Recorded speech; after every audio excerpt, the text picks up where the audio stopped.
Welcome to the C-Suite Mama podcast. Thanks for tuning in. It is episode 5, and I'm really excited about our conversation today. A special conversation.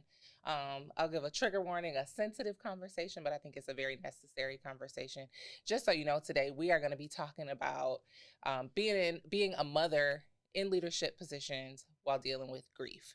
And so to lead us through this conversation before we get into that whole journey, I want to introduce you to our special guest, Miss Nekia Kemp, who is the executive director for the Buffalo Police Athletic League. Thank you so much for being here today. Well, thank you for the invitation. My pleasure. My pleasure. So tell us a little bit about what you do in your role as the executive director of PAL, as we call it locally. Yes. Buffalo PAL, as most people know it. So I get the opportunity to almost have a dual role. Mm-hmm. So I am director of youth for the city of Buffalo, as well as executive director for PAL, which is pretty cool because I get a chance to not only operate an agency that's all focused on youth development, I also get the opportunity to work with a lot of city partners when it comes to youth and what youth needs. So being able to gain perspective of what's needed across the city of Buffalo for our youth is really cool. Such an awesome responsibility. So I had the opportunity to meet you while you were already in this role. So I have not had the privilege of being familiar with your kind of path to this to the C-suite. So tell me a little bit about how you got there. I think, a lot of people say, you start off and then kind of start talking about your bio and all other stuff. I said, well, a lot of people, I'm born and raised here in Buffalo. I went to Kensington High School. Okay. I did. And, I was born to a teen mom, a single teen mom. And so I think immediately I needed lots of support, and that's a lot of what our kids need, a lot of support in order to be successful, in order to see themselves as a success. They need to see other people that look like them that are successful. And as I kind of navigated through high school, navigated through college, which wasn't really easy. I ended up being a young mother myself. So I kind of repeated, but I was a first generation college student. Where'd you go to college? My goal was to finish. Yeah. I went to UB for my undergraduate. And so I had my son fairly early, and it was just me and him for a while. I then went on to Damon University for my degree in executive leadership and change. And then throughout that time, I did some certificate programs and some other really cool things I had an opportunity to do to kind of further my education. And I'm always looking to kind of further my education and make sure that I'm my best version of me, kind of professionally. And I think I baked in there some of the questions because you always on social media, you post about some of your continuing education opportunities. So I do want to talk about that as we get a little further on. And I didn't know you had some additional certification. So I'm excited to touch base there. Tell us about your kids though, kind of your age, your gender, how they handle your life in the C-suite. Yes. Well, I always say I have a lot of children. So I have some biological children and I have some other children. Okay. I've had the opportunity, of course, to have 3 pregnancies of my own. So 3. My son did pass away when he was 13. My daughter now is 17 years old, and I have another daughter that's 10, and I also have a stepson that's here in Buffalo as well. Okay. Who's older, in his 20s. Okay. He's grown. Okay. I don't think I knew about your bonus son. I do. Yeah. So first of all, I want to say I'm so sorry to hear about your son. As a boy mom. My heart breaks every time I'm looking at pictures and hearing your story about it. So if you don't mind, that was part of why I wanted to talk to you today. Because you're always so transparent about using your son some years ago. I know you said the anniversary of his passing is coming up. Can you tell us a little bit more about him? Amazing kid. As I stated, I was a young mom trying to figure out my way. And, I think he brought me purpose and meaning. And I think that when I talk to a lot of kids now, even I spent some time working in residential and working with young moms and young teen moms. And a lot of times, at the young age of 19, which I was at the time, I think it was kind of, in my eyes, a miracle. It was something that, I was like, this is my baby. I'm having a baby. And people are like, why would you do such a thing? And, he brought such joy, such meaning, such, gave me motivation to be like, I'm going to finish school. I'm going to do all these wonderful things. He was such a bright light of a kid, beautiful little boy, nice and chocolate, and, just loving life. He had the opportunity to attend performing arts because he wanted, well, he was all into acting. Oh, wow. He wanted to be an actor, and he was all into acting. And so he would be in the mirror for like hours, like he was a correspondent on the news, and at such a young age. So I knew immediately, it was like a no-brainer. Once it was time to, do the auditions for performing arts, he would get in. Yeah. Which was pretty cool. But as you mentioned, he did pass away at 13 years old. He was in 8th grade at the time, so he was there from middle school years. There was a lot of support from school and different things. And sometimes people will ask, but they don't want to ask. They're like, well, what did he pass from? Like, what happened? He was diagnosed with liver cancer, a very rare form of liver cancer, actually. And he lived about 18 months. It was found in stage 4 already, so it already metastasized. And they originally gave us about 3 months for him to live. And he lived 18 months. And I really feel like he stretched it for me because I just wasn't ready. I still wasn't ready. It took a lot for me to accept that what was happening. And as I mentioned, my mom had me fairly young. She was 16. So we are very close. We kind of grew up together. Sure. And so she was very close to my son as well. And so it was a dramatic effect on our family. I'm sure. Huge dramatic effect. I'm sure. So at the time of your son's illness and his ultimate passing, where were you in your career? Were your other children born at the time too? Or? This was 15 years ago. He passed away in 2009. Okay. My daughter will be 18 this year in November. Okay. So she was a baby. Okay.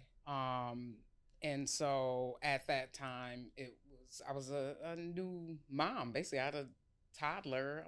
I had just gotten. I would say, you're a newlywed. You haven't hit the 5-year mark yet. Right. Yeah. Almost a year. But I was early in my, marriage and early in everything else, and thought, I was invincible. It was like everything that I wanted in the world. It was like, I got married, house and husband and this and that, and everything was just going well. And then you get this devastating news that just kind of shocks the world. Yeah. I had just started, I think, my second year as an executive director. So I was an executive director with St. Philip's Community Center, and I was there for a while and running their after school programs and a few things. And I had to step away and take time because then my sole focus became on, at first his healing journey, and then it was more of the acceptance journey because chemo and radiation is horrible on the body.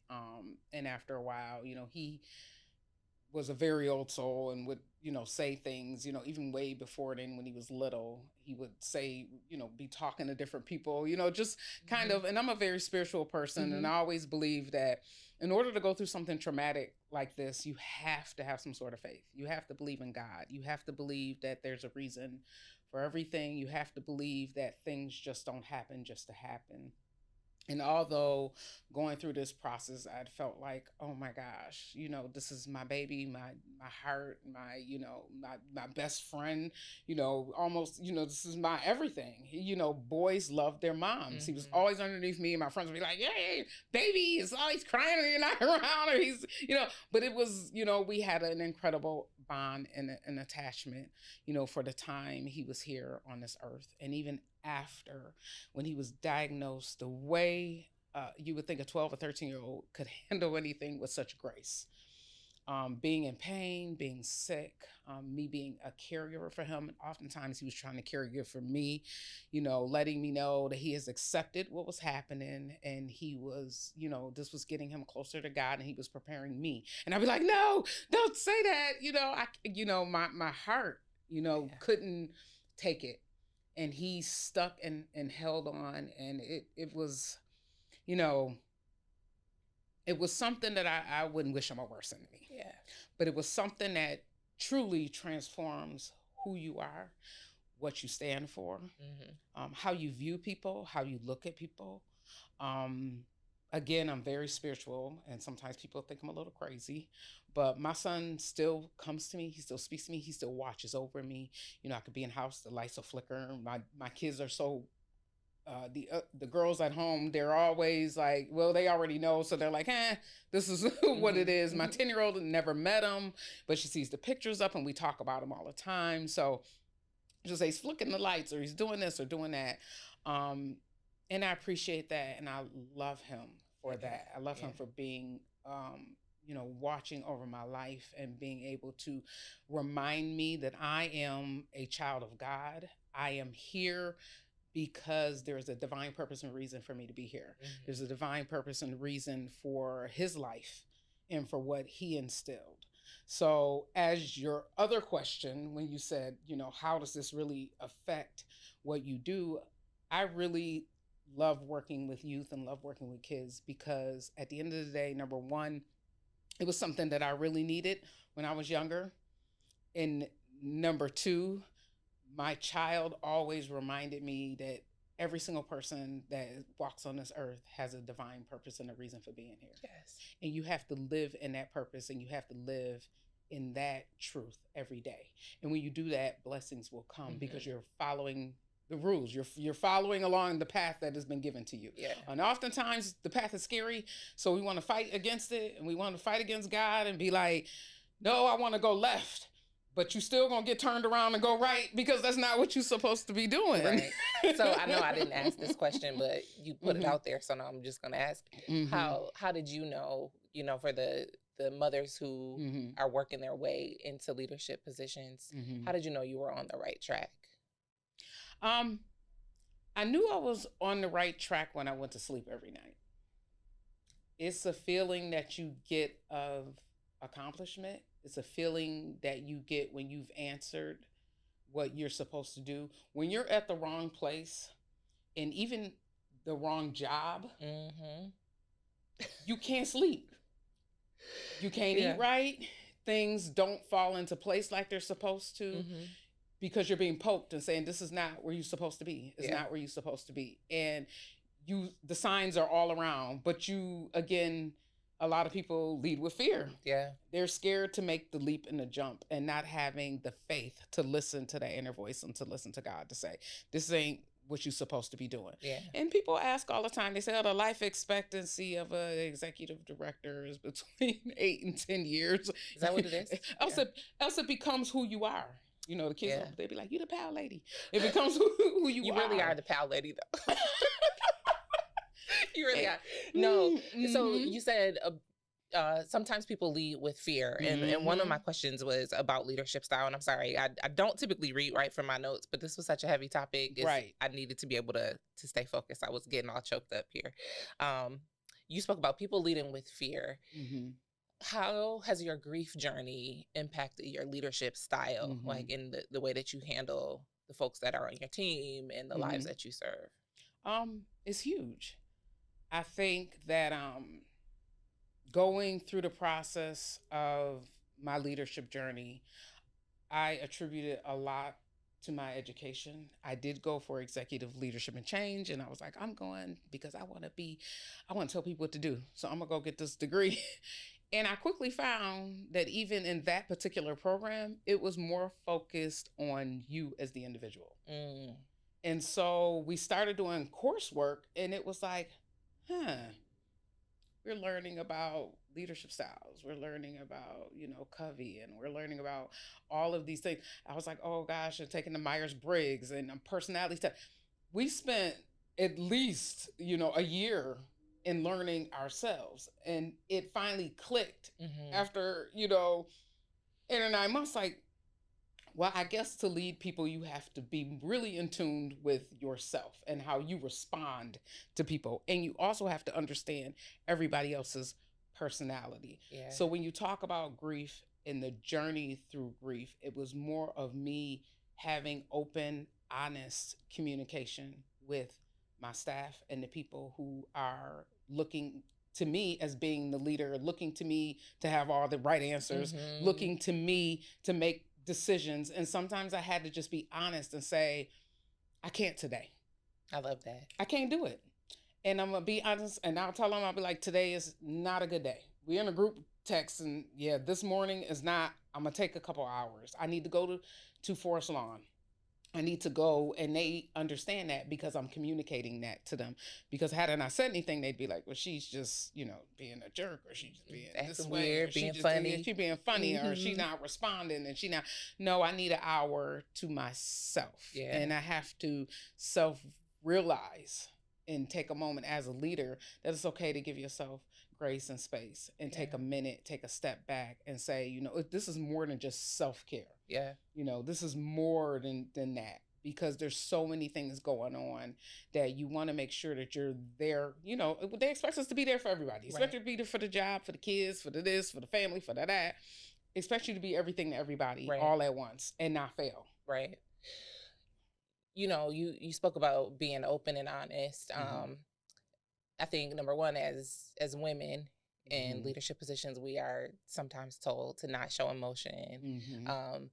Especially Black women, we have been socialized often to not show emotion or to not be vulnerable.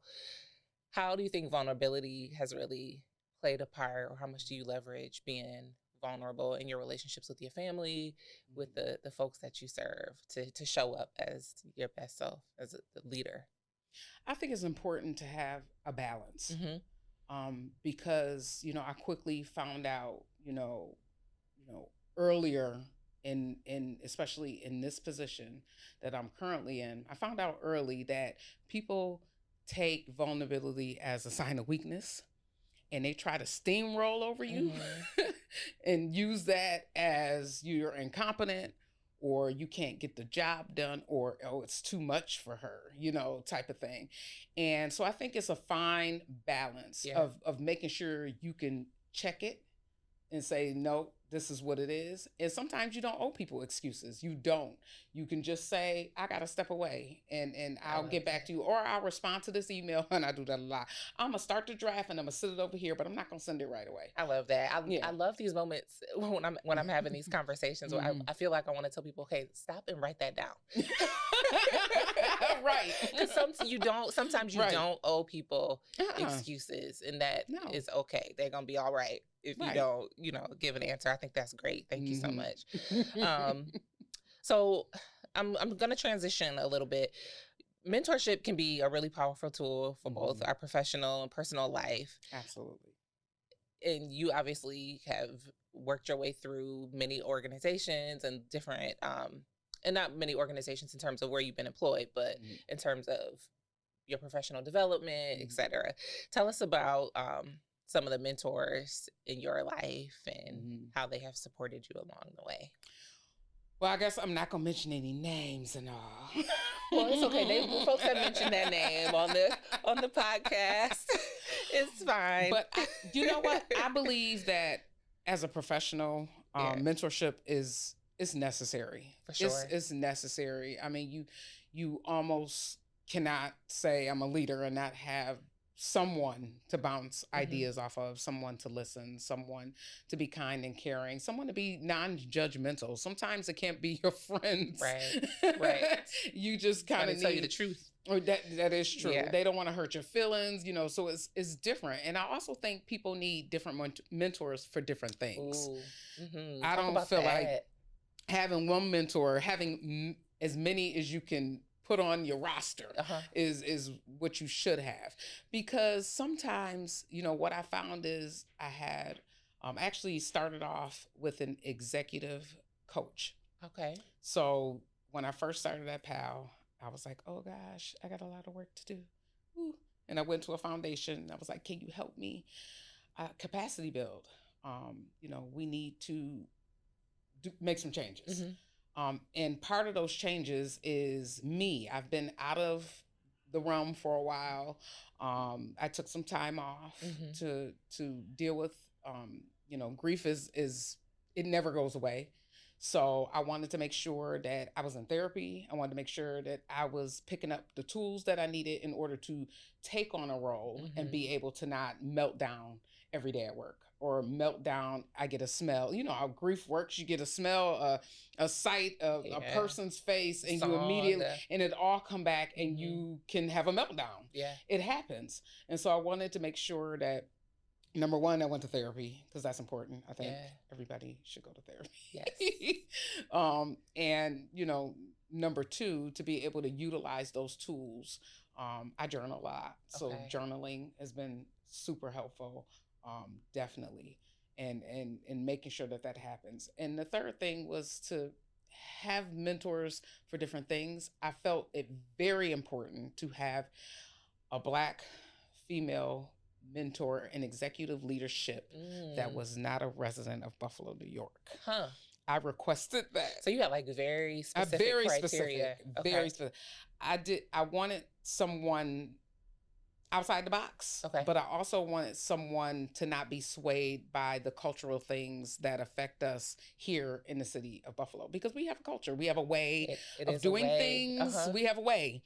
And it's funny because we'll be like, they do things, but I'm like, we're all together. We all do the same things and don't even realize it until you go somewhere else and be like, oh, we do that. So I was having, when Crystal was on the podcast, I asked her the same question. What was your approach to finding your mentors?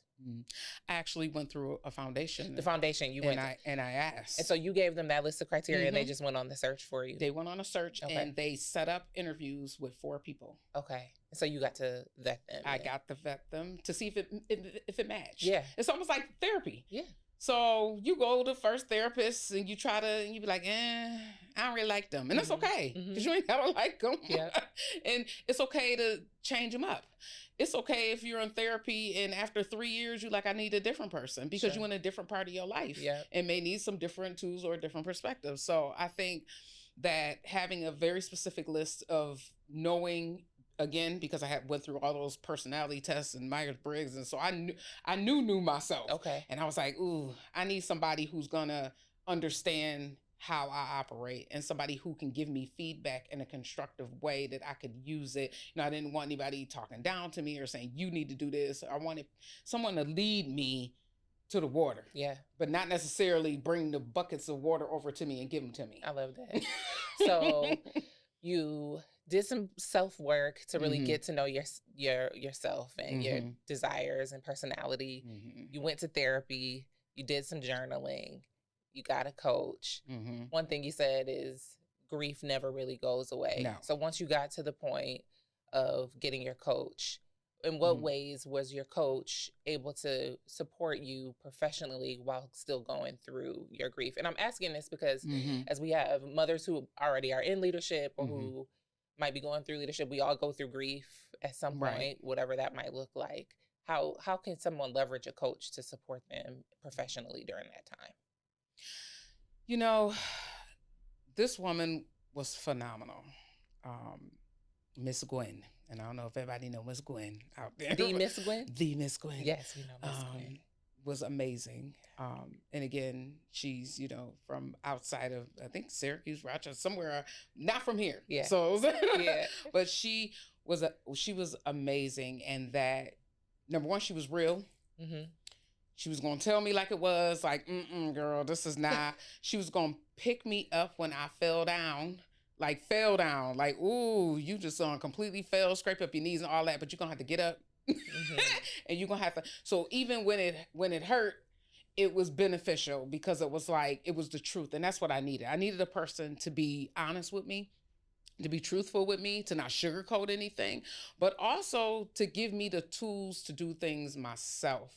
And to keep instilling in me what I'm doing for you, you need to reciprocate and do for somebody else. Yeah. So I do have mentees that I work professionally with because of that reason. I To love say, that. once you get to a certain level, I'm like, I've learned all these things, you know, wouldn't it be great to be able to, you say, each one bring one with you, you know, to figure out that right fit, to be like, okay, I have some things maybe I can share with a younger person or a person that's younger in their career. Yeah. You know, why not be able to do that? And she was awesome in being able to do that, because I wasn't doing that. Yeah. I wasn't doing it. So I was on my own, in my own world. That's a unique part of the conversation. And I know we were initially talking about grief, but you know, we can pick up the tone a little bit in this part of the conversation. I haven't had a conversation with folks about being the mentor. We've spoken a lot about looking for mentors to propel your career, but let's talk about being the mentor.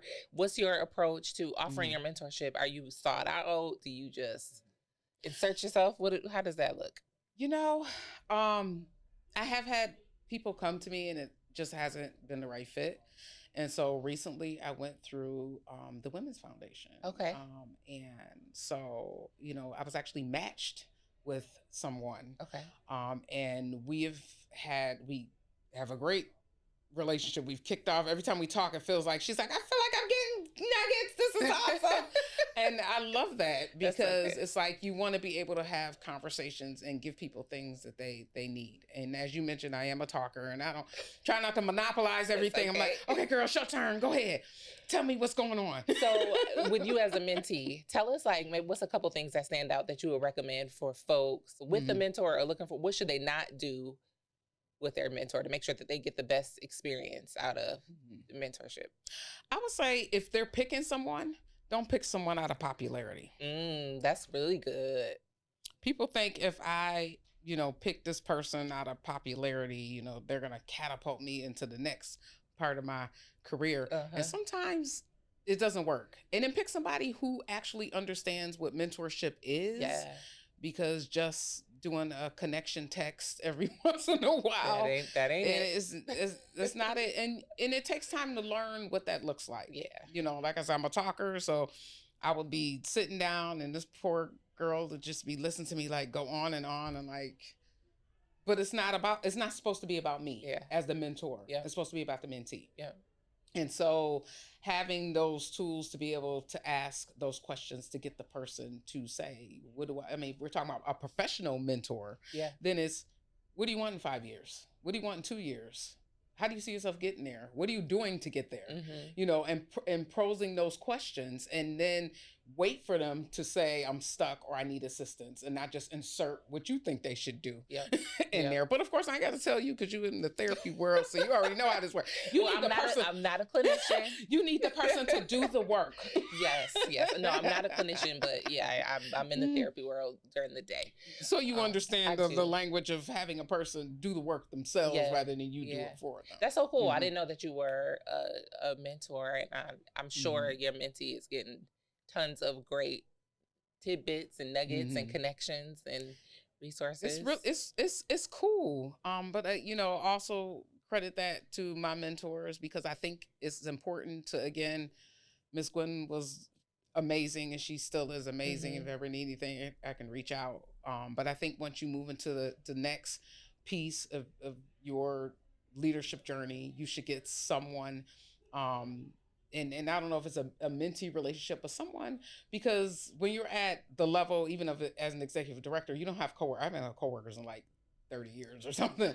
You don't have coworkers. Yeah. You don't have people you can bounce things off to. That's why we got the C-suite mama community. Right, which is so important to have like a network of people who have similar work, who have similar, you know, thing. You know, I'm governed by a board, so other executive directors who understand ups and downs of a board. That's like having, you know, multiple bosses. You know, so all of these things, to be able to have that built in, so you have those sort of people, that you have a network of folks that you really can talk to and bounce things off. And I think a lot of that comes from, you know, in our community, trust, because you want to be able to have honest conversations, and trust that those honest conversations don't go away, because then people don't lean on when they need help and support. We end up going into our own little bubbles and deal with problems all by ourselves in the corner and not asking for help. Right. You're giving me all the great segues So, of course, you're a part of the C-Suite Mama community,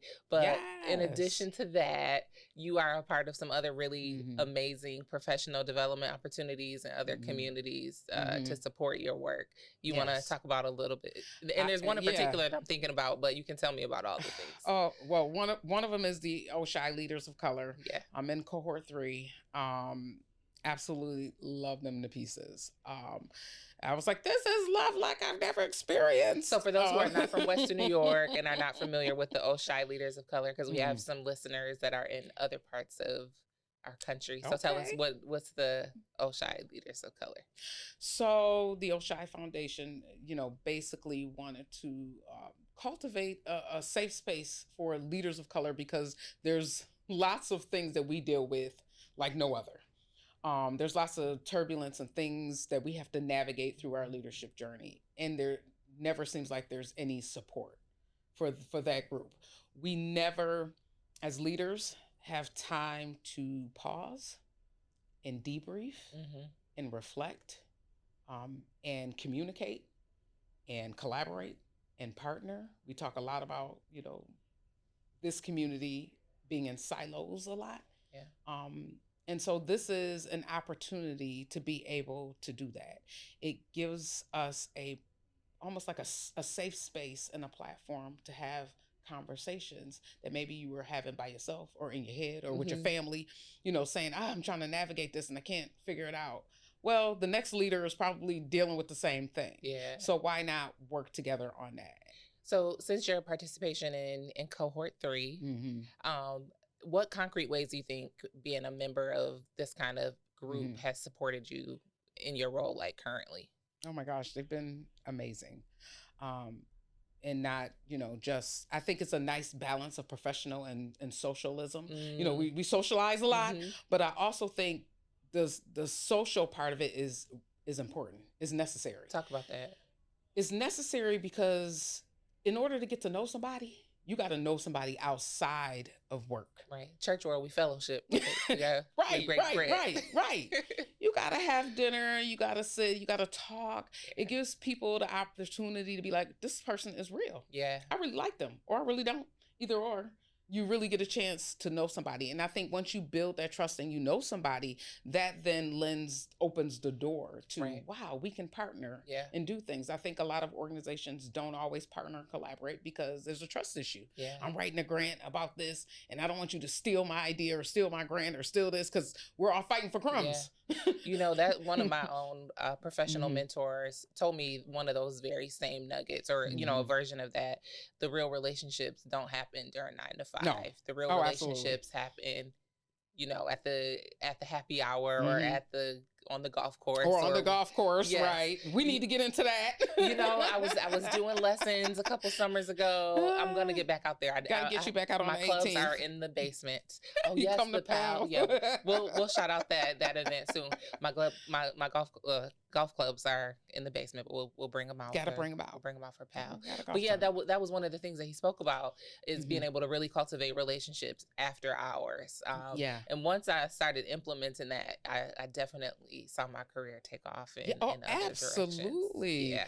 Absolutely, because people get a chance to know you. And again, it's down to the trust factor. I have to be able to trust you. I have to be able to talk to you. Like if I can trust you and hang out with you after work, then it then builds the professional relationship comes later. So I think that's huge. So I was probably pretty mid-career before I really even knew what a fellowship was, right? And I've spoken about this in our group and in earlier versions of the podcast. And that's why this really exists, especially for women who want to be in C-suite positions and in leadership positions, but don't know how to navigate these different communities or take advantage of these different opportunities. So for someone interested in a fellowship, how do they prepare? Where do they start? Maybe not the OSHI Leaders of Color Fellowship, but maybe something else. What do they need to do to get in those kind of rooms? I think they've got to look for them.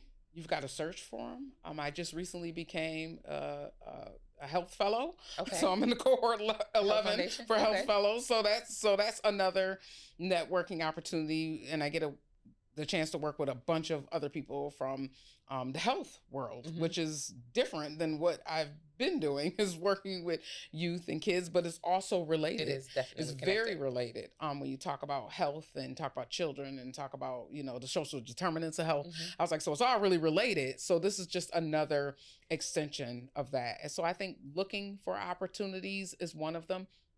And also being in the rooms and being open to things that you may not think fit you. Yeah. And so sometimes you're like, I don't know if this is actually, what I should do, but there's nothing wrong with testing the water. Yeah. Think outside the box. Oh, absolutely. And so what kind of support do people need within their own organizations to be able to participate in a fellowship? Like maybe talk us through, like what does the calendar look like for you, or your aside from the fun social stuff, the happy hours and whatnot, what does participation in the fellowship look like?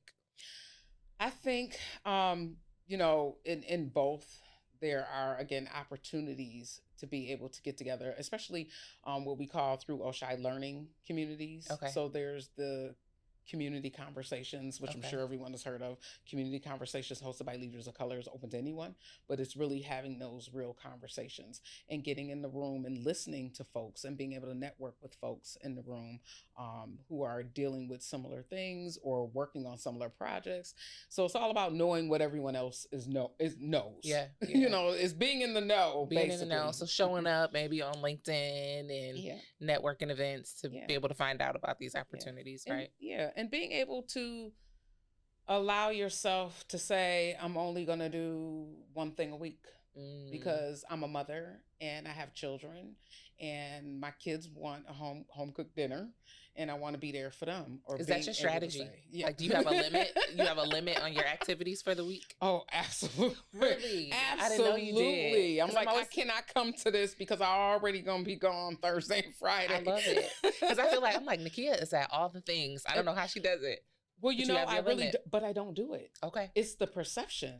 It's so funny because I run in and I'll be like, hey, girl, snap pictures. I love that. And then I'm out. See, okay, 15, write that 20 down. minutes, mamas. Look, write that down. 15, 20 minutes, mama.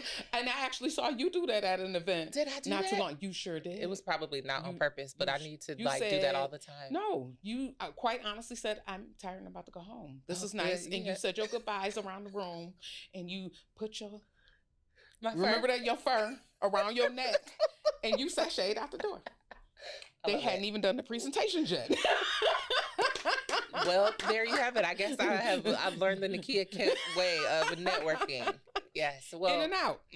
Thank you. That is a great tip, though. I should be more intentional about the in and out. Yeah. I think sometimes there's that pressure to be there to the end and attend the whole thing. And you don't know anybody an excuse. Because when you said, I'm tired, I'm about to go, I said, okay. I get it. I love that. It's okay. It's okay to just be like, I'm leaving. And don't put that on you don't have to tell people. I know we're quickly to be like, oh, I got to go because I got to pick up my kid from work. I got to do this. I got to do that. I'm like, anybody an excuse when it's time for you to go. That is so good. And I think that's so helpful, especially for moms, right? Because in the group, we're always talking about the mom guilt and then, of course, the professional guilt.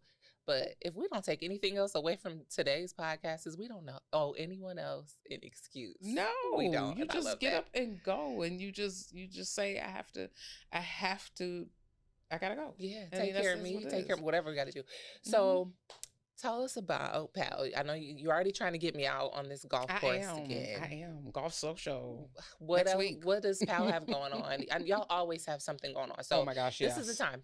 We got mamas listening. Oh my gosh, mamas. What is going on in Pal? When we talk about respite and taking a break, get your kids involved. There's no cost. So tell us, where can they find the information? What are we doing? We just started baseball, softball, and t-ball. Oh my gosh. Baseball, softball, and t-ball. We're doing indoor clinics and getting ready to go outdoors, but we always have a ton of programs happening. All they have to do is go to buffalopal.com, go on the website. There's some bubbles on there. You just scroll through and just take a look at some of the things we have. I'm sure we have something to fit into everyone's schedule. All the interests. Where you don't feel like you're running all over the place, but it'll give you a couple hours maybe to run to Target or to go do some other things. What about the cost of the programs? What should parents expect for There is no cost. cost. Okay. There's no cost for any of the programs, and the kids get a chance to work with experienced coaches. They get a chance to work with police officers. So they say, That's "Oh, why is PAL? What is different?" I said, "Well, it's different because we have the mentoring relationship with law enforcement. That's So the awesome. officers are always there. So it's always a safe environment. All of the staff and coaches are background checked and cleared, so you can leave them and go." And especially, the Saturday mornings, we just finished our sports sampling Saturday. So we've been doing them since September. Wow. So every Saturday, we have like clockwork, 10 a.m. Come back at 2. Wow.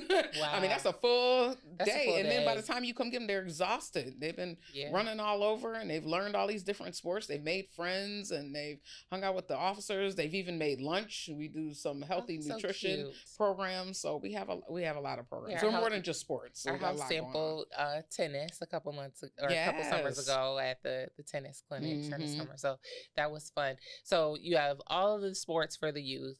Tell us about the golf tournament for folks who are interested in that. What's happening? And just to make mention, we're more than just sports. So we do have literacy programs. Okay. We're getting close to the end of the year. You're getting them report cards in the mail. You might need some tutoring help. So you have tutoring? So we do. We have a literacy program. We have a STEM program. Okay. This wonderful partnership with Fate. So we have a lot of cool things going on after school. So I would say check the website. And you all lead Mayor's Read to Succeed. You partner with Mayor on the Read to Succeed event. So the Mayor Summer Reading Challenge. Yes. Every summer is amazing, and we partner with the city, making sure that kids read, because literacy rates right now are about 27% as compared to the rest of the state. And they tank in the summer. Through third. Oh my gosh, yes. Summer learning loss is a real thing. Yep. And as parents are looking for summer camps, you can talk about it. Go ahead. We do have full day summer camps from 8 a.m. to 4, and they get breakfast, lunch, snack, and field trips. That's awesome. At no cost. Yeah, that's amazing. So they should be looking out for that as well. We partner with Say Yes Buffalo to provide 4 summer camp locations. So being able to, drop your kid off during the day and not have to pay $1 million a week per child, especially when you have multiple kids, is amazing. That's beautiful. Parents should really be looking out for those applications. The Say Yes applications open April 17th. So it should be coming up real soon. That's great. Next week. And they should, again, first come, first serve, as long as they're eligible. Any eligible Buffalo Public or charter school child can apply. Great. So I want to make sure they get on top of all the summer plans soon.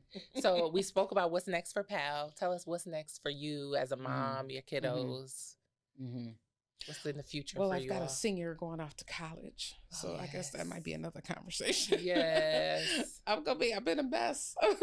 Yeah. I am so, I can only imagine. I am so attached. It's one of those things where, I've kept in contact with quite a few parents who we've gone through the same experience of losing a child, and what that means. How does it affect your parenting moving forward? How does it affect your daily life, like just on a daily basis? And it's a lot. Grief is a big old burden to carry. I'm also blessed to be the godmother of 4 young ladies. Wow.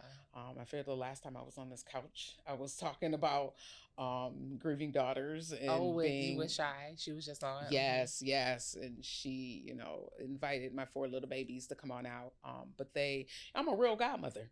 They lost their moms at an early age, in their 30s and early 40s. Both women passed. And so I have these girls. And so, also being able to have opportunities like that, to be able to get them with other folks who have lost their mom, and being able to have those conversations, especially as a teenager. I said, this is huge. And looking at the fact of how busy you are, and that you're able to, give back and be able to say, I want to create a platform for especially, women of color and mamas to be able to talk about, because it's such a different and unique journey. It is. One of the things I didn't say that I think is important is that if you're looking for a mentor, you should always have a male and a female. I feel like having the male perspective. I have two little brothers, and it's funny because we talk all the time, and sometimes because I'm the oldest, I'm like, yeah, my opinion is this way. But they always offer a unique spin on the male perspective. And it's important to have, male friends and to have that male perspective and to have a male mentor, because they always offer something that you Absolutely. just I actually, you said it already, but I have multiple mentors. I probably have 4 professional mentors, 2 of which are men. One is a Black man and one is a white man. And even though, I say here in the C-Suite Mama community, it's not just for women of color, but we do center the voices of women of color, and we do center the experiences of women of color, because I realize our struggle is different. Yeah, our road to leadership is different. Our experiences are different because oftentimes we are the first. Right. And so that just looks differently. That is so true. The proximity is different for us as we have grown up. So it is true. That is true. I'm grateful and I'm honored to be able to continue to have conversations with people like yourself, and not just women of color, but mothers. Because this motherhood journey to leadership is different.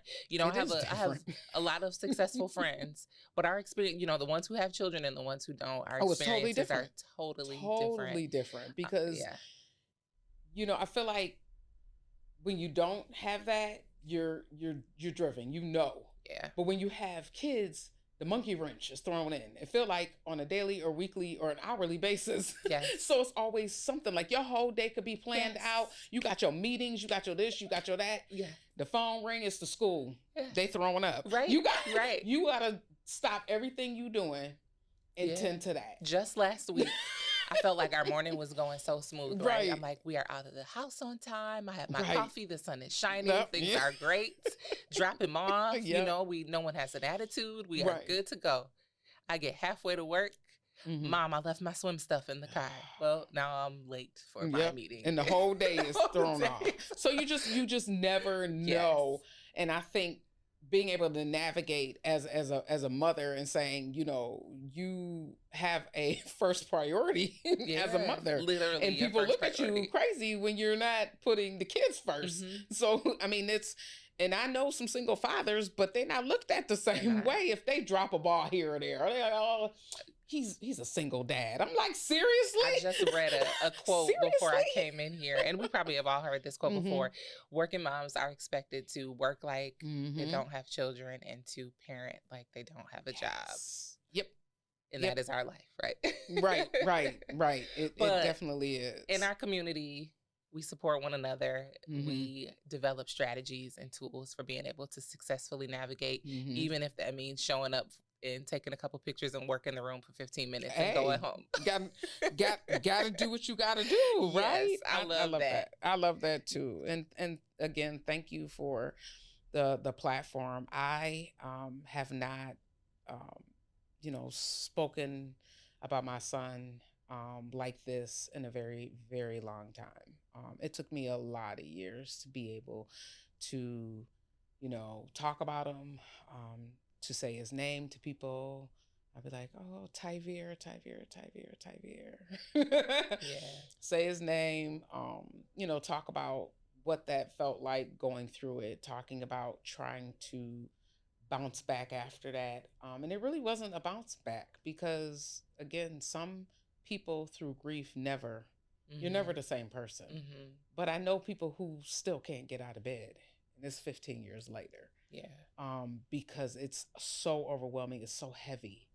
And I credit that to my faith, and I credit that to God, and I credit that to my angel for saying, no, you got to get up today. You've got to, because some days I'm like, I don't want to. I don't want to. I think you said something so powerful though, when you said you're never the same. And I'm sure the fact that you have come to terms with the fact that you will never be the same has helped you to kind of continue on, because I think a lot of times in our grief, whatever grief might look like, we try to get back to you're a different person. You've transformed to somebody else. It's not the same. Rather, I lost a child, but rather you lost a parent, because that's another horrific, loss, no matter what age. And so you become a different person. For you sure. navigate life a different way. You see things a different way. I think I have, a lot of grace for some things and then no tolerance for others. Yeah. And I think the no tolerance for others is, wow, I had to take a step back. I am strong. I got up today. I took a shower. I put my clothes on. I'm showing up for other people. That is, I need to pat myself on the back for that. Showing up for all these kids. It's okay. Yeah. But also, sometimes I get short with other parents who get frustrated with their children. And I say, let's just take it back, because at any moment that child would not be here. You have people say, I don't like my teenager, or I get on my nerves, or this. I would never. Because at any moment it could be taken away. And then as a parent, how would that feel? Right. And there's nothing wrong with being upset or angry or feeling a type of way, but you can't project that out to a child. Put it all in perspective. Well, to a child, because they didn't ask to be here. Right. They didn't ask to be here. And so I'm a little biased in the fact that people are like, oh, the kids and this and he did that and da-da-da. But they're babies and they're trying to learn. They're trying to grow. Teenagers are trying to figure out their left and right brain. They just they're not there yet. And so we have to, they say, oh my God, you work with teenagers. Oh, or but it's being able to realize that when you were that age and you probably didn't listen either. You didn't make the right decisions. You didn't do the right thing all the time. And so being able to bring people back to remember when you were, and remember to not take anything for granted. That's so good. We can't take anything for granted, because you never know. I think that is such a good place to wrap that up. Like, I don't think we could end on any sweeter note than to not take this motherhood journey and our children for granted. Oh my gosh. Especially us working moms, we are busy and it's easy to get frustrated and stressed. Frustrated. But that little thing is yours and they have your DNA and they came out of you, and I say when you are super angry, just hug them. Because then they look at you like you're crazy. But then they feel that love. Yeah. So even when you're upset, it's like, I'm going to love it out of you. Yeah, I love that. And then you'll see their attitudes change. People are you ain't always got to yell and fight them and be all upset with it. You don't have to. Sometimes you just sit there in silence and hug them, cry. Yeah. Show them that you're human. Show them that whatever they're doing is hurting you. If they're making bad decisions, be honest with them. Tell them what's what. Because sometimes we're not honest enough with our kids either. So if you do this, then this happens. And that's just how it affects everybody. And sometimes they don't get the real. Yeah. And they have to make the connections on their own. And we have to help them make those connections. There's a vulnerability part again. Vulnerable. Right? Thank you. That was so good. Thank you so much. Thank you. So, I'm going to link your information in the show notes. But for those who are listening, can you tell them how to connect with you? Where do we find you? What the socials, Oh, absolutely. So buffalopal.com is the website. Okay. And all the social media, Facebook, Police Athletic League of Buffalo, Instagram, Pal Buffalo. Okay. The little X, Twitter. I don't know. Yeah. Whatever it is. Well, X. Yeah. We don't promote him Buffalo. we won't promote him on the show. But on those platforms. Can I link your LinkedIn on the show notes in case somebody is looking for a mentor or has some additional questions? Okay. Well, thank you. I appreciate this conversation. For those who are listening, make sure you hit the subscribe and follow button. Thank you so much for tuning in to episode 5 of the C-Suite Mama. We'll see you next time.